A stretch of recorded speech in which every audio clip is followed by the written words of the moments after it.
Welcome to chef kitchen. Today recipe பார்க்கறதுக்கு முன்னாடி நம்ம சேனல் மறக்காம சப்ஸ்கிரைப் பண்ணி கூட பெல் பட்டனை கிளிக் பண்ணி வச்சிங்க. அப்போ தான் நான் போடுற வீடியோ உங்களுக்கு உடனடியாக வரும். நிறைய பேர் நம்ம சேனலை பார்க்குறீங்க, சப்ஸ்கிரைப் பண்ணுறீங்க. நீங்களும் ஒரு வாட்டி சப்ஸ்கிரைப் பண்ணிருக்கான்னு செக் பண்ணுங்க. அப்படி சப்ஸ்கிரைப் பண்ண உடனே சப்ஸ்கிரைப் பண்ணுவேன். சரி வாங்க, இன்னைக்கு ஒரு பேருக்கு மட்டன் கோலா ஒரு ஃபங்க்ஷன் எப்படி செய்யணும்னு பார்த்துருவோம். ஃபஸ்ட் இன்க்ரீடியன்ஸ் பார்த்துருவோம். மட்டன் ஒரு 25 kg போன்லெஸ் வாங்கியிருந்தேன்.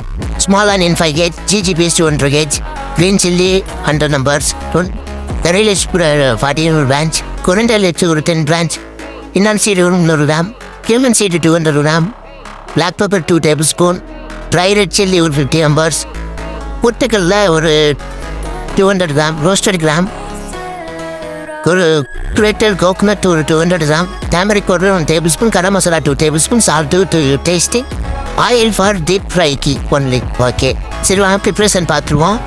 ஃபஸ்ட்டு ஒரு கடாயில் ஆயில் லைட்டாக ஆட் பண்ணி அதுவே சீரகம், சோம்பு, பட்டை, கிராம்பு, ஏலக்காய், பொட்டுக்கடலை இதெல்லாம் ஆட் பண்ணிங்க. அது கூட பூண்டு, இஞ்சியும் ஆட் பண்ணிடுங்க. ஆட் பண்ணிக்கிங்க. மட்டன் நீங்கள் டபுள் 2 மெத்தட் இருக்குது. மட்டனை பாயில் பண்ணி அதை நல்லா மிக்சியில் போயிட்டு லைட்டாக க்ரஷ் பண்ணியும் போடலாம். அப்படி இல்லைன்னா கொத்துக்கறியாக கடையிலேயே வாங்கிட்டு இதே பாயில் பண்ணிக்கலாம். உங்களுக்கு குக்கரில் பாயில் பண்ணி அதை க்ரஷ் பண்ணினாலே போதும். உங்களுக்கு ரொம்ப ஈஸியாகவும் இருக்கும், ஒர்க்கும் ரொம்ப ஈஸியாக முடிஞ்சிடும். அப்புறம் இந்த பொட்டுக்கடலை அதெல்லாம் போட்டு விற்கிறது லைட்டாக க்ரஷ் பண்ணிட்டுங்க. அதை லைட்டாக க்ரஷ் பண்ணிங்க, இதையும் லைட்டாக க்ரஷ் பண்ணிடுங்க. நல்லா டீப் ஃப்ரை பண்ணிவிட்டு அந்த மிக்சியில் போட்டுட்டு மட்டனே அந்த பாயில் பண்ணது நல்லா தண்ணியை வடிச்சிட்டு கொட்டி ஃப்ரைட் பண்ணிடுங்க. நல்லா ரொம்ப ஃபைன் பேஸ்ட் ஆகிடக்கூடாது. கொத்து ஒரு மாதிரி டிஃப்ரெண்ட்டாக இருக்கணும். நமக்குன்னா உருண்டை பிடிக்கிற மாதிரி இருக்கணும். அப்போ தான் பெட்டராக இருக்கும். அதை நல்லா கிரைட் பண்ணி நல்லா அரைச்சி நல்லா உருண்டை பிடிச்சி வச்சுருங்க. இதில் 2 மெத்தட் இருக்குது. நீங்கள் பொட்டேட்டோவும் ஆட் பண்ணி பாயில் பொட்டேட்டோவும் மாலிஷ் பண்ணி அதுலேயும் ஆட் பண்ணிக்கலாம். அப்படி இல்லைன்னா நார்மலாகவும் பண்ணலாம். ஃபஸ்ட்டு ஒரு பவுலில் முட்டையை நல்லா பீட் பண்ணி வச்சுருங்க தனியாக. அது கூட பெட் கிரம்ஸ் இருந்தாலும் கொஞ்சம் பெட்டராக இருக்கும். ரொம்ப கொஞ்சம் க்ரன்ச்சினஸாக இருக்கும். நல்லா பாயில் பண்ணி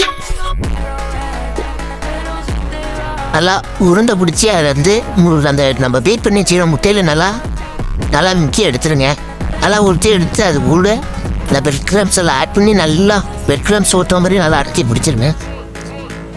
அடக்கி பிடிச்சி நல்லா ஆட் பண்ணிடுங்க. ஆட் பண்ணிட்ட பிறகு ஆயில் ஃப்ரை பண்ணுங்கள். ரொம்ப பர்ஃபெக்டாக வரும். இன்னொரு வீடியோ முடிஞ்சிச்சு. நிறைய வீடியோ நம்ம சேனலில் போடுறோம். மறக்காமல் சேனலில் பார்த்து சப்ஸ்கிரைப் பண்ணி பெல் கிளிக் பண்ணி வச்சிங்க. அப்போ தான் நான் போடுற வீடியோ உடனடியாக வரும். Okay, bye. Today recipe captain time.